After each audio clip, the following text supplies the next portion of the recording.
Welcome back to Organized, the Business Law Breakdown, the podcast where we break down high-stakes, high-drama corporate governance.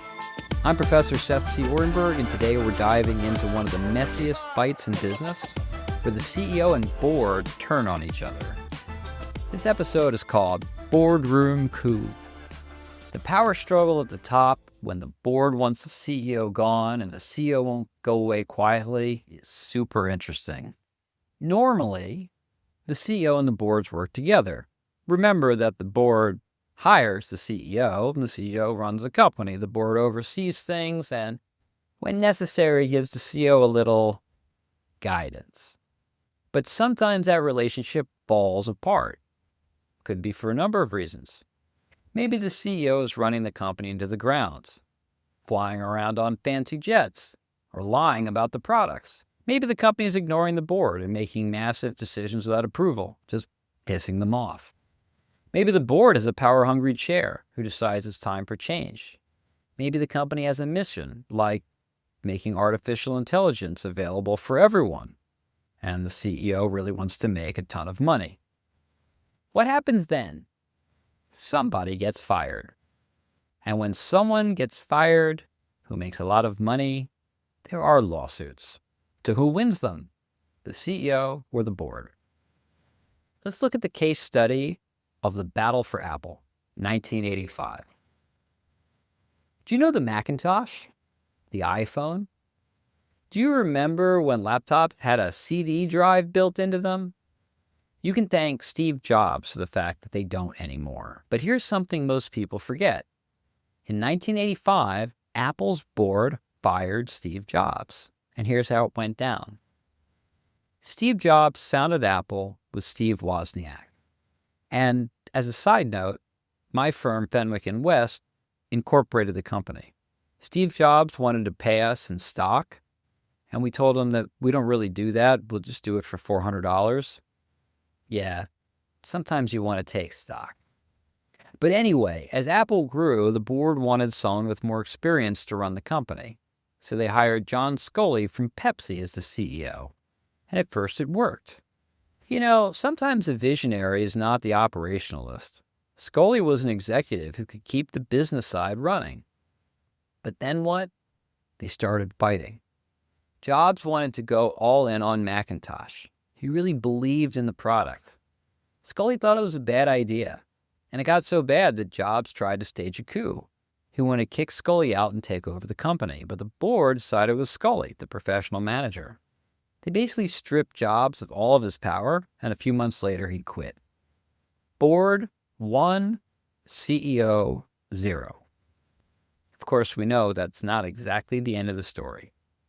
Jobs started a company called Next. He bought Pixar. He helped create Toy Story. And a decade later, Apple begged for him to come back. He reinvented the company and made Apple what we know today, including the company that makes the iPhone, its most significant product. So yes, Steve Jobs lost a battle in 1985, but he won the war. So let's get legal for a second. Can a board fire a CEO? Well, yes, the CEO works for the board and not the other way around. Under Delaware law, corporate bylaws and charters almost always give the board the power to hire and fire executives. But here's the twist. CEOs often fight back. They get paid a lot of money to do the job. Sometimes their ego drives them to do it. Let me tell you about one of the messiest boardroom fights ever. Ovitz, Disney, and the $140 million severance check. 1996. So worth even more today? So let's talk about Michael Ovitz, who is a Hollywood power player. Ovitz is the guy behind CAA, the most powerful talent agency in Hollywood. Disney's CEO, Michael Eisner, wanted Ovitz as his number 2. So in 1995, Disney's board hired him as president, with what amounts to a ridiculous contract. Here's where it gets wild. Ovitz was terrible at his job. The Disney board fired him in 1996, but his contract had a massive severance package. Disney had to pay him $140 million for just 14 months of work. And again, If anyone wants to fire me for that much money, please. You can find my cell phone number in the link below. Look, the shareholders were furious. They sued, arguing Disney's board failed its duty of care by approving that ridiculous contract, and the case went to Delaware Chancery Court. The court ruled that the board was, in fact, quite dumb, but not liable. Directors are allowed to be dumb, so long as they're careful. This case set a huge precedent. If a board makes a bad business decision, courts usually won't second-guess them. That's the business judgment rule. Boards can make stupid mistakes, just not corrupt ones. Which brings us to our final case for today. Travis Kalanick versus Uber's board was a case in 2017. Steve Jobs lost until he won. Michael Ovitz lost, but he was laughing all the way to the bank. In 2017, Uber's board fired Travis Kalanick, and he fought back. Kalanick founded Uber. People who found companies tend to like to stay as their CEO, but sometimes a visionary and an operationalist are not the same person. As Uber grew, scandals piled up.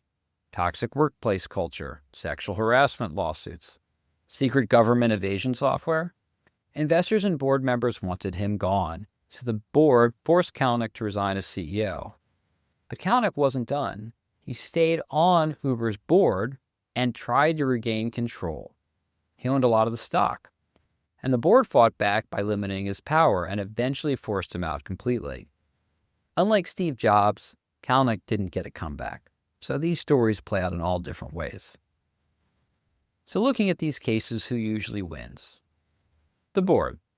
The CEO might put up a fight, they might stall, negotiate, or lawyer up. But at the end of the day, boards have the legal power to fire CEOs. Now, it doesn't mean boards always make the right decision. They sometimes fire CEOs who are pretty good, and sometimes they leave ones on that are pretty bad.